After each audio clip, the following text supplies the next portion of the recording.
I have a student, और जब भी मैं उससे पूछती हूँ do you have a question, तो वो मुझे जवाब देता है कि I don't know how to ask a question. अगर आपका बच्चा वो नहीं जानता कि किस तरीके से सवाल करना है, then it's your responsibility to teach him how to ask a question. क्योंकि एक छोटा बच्चा जो 5 साल से छोटा बच्चा है, वो दिन में 300 तक जो ना वो सवाल कर रहा है ऑन एवरेज बेसिस। और जो 5 साल से लेकर 10 साल तक का बच्चा है, वो दिन भर में कम से कम 8 सवाल कर रहा है अपनी पर्सनल नीड्स के अलावा।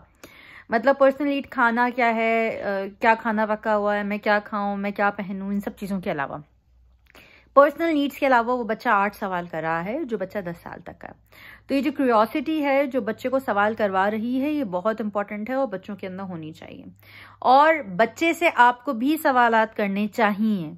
क्यों करने चाहिए? क्योंकि जो बच्चा सवाल के जवाबात नहीं दे सकता, हमारे यहाँ बहुत बड़ा इशू है जिसको हम कहते हैं कि नॉन कन्वर्सेशनल लैंग्वेज, कि बच्चे के पास लैंग्वेज तो है, बच्चा बोलता है, पूरा दिन बातें करता रहता है, बोलता रहता है, लेकिन जो लैंग्वेज है उसकी वो कन्वर्सेशनल नहीं है। वो सवाल का जवाब नहीं दे सकता और वो सवाल नहीं कर सकता, अपनी बात आप तक पहुंचा नहीं सकता और आपकी बात वो समझ नहीं सकता।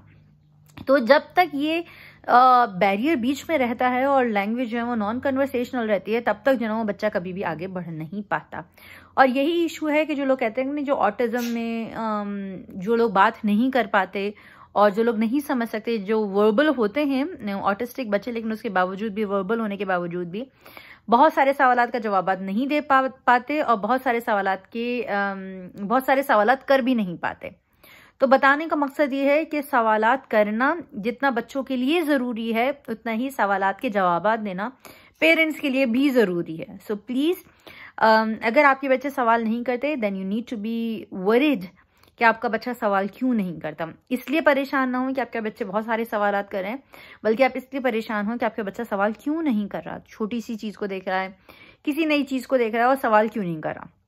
या फिर आप इस बात से परेशान ना हो कि जी हमारा बच्चा जो है ना वो हम बुलाते रहते हैं और जवाब नहीं देता और इन सब चीज़ों से, बल्कि इस बात से ज़्यादा परेशान हो कि जब आप उसको बुला रहे हैं वो सुन रहा है, वो समझ रहा है। कहीं ऐसा तो नहीं कि उसको ऑडिटरी प्रोसेसिंग डिसऑर्डर हो या ऑटिज्म हो या ADHD का कोई इशू या कोई और इशू हो।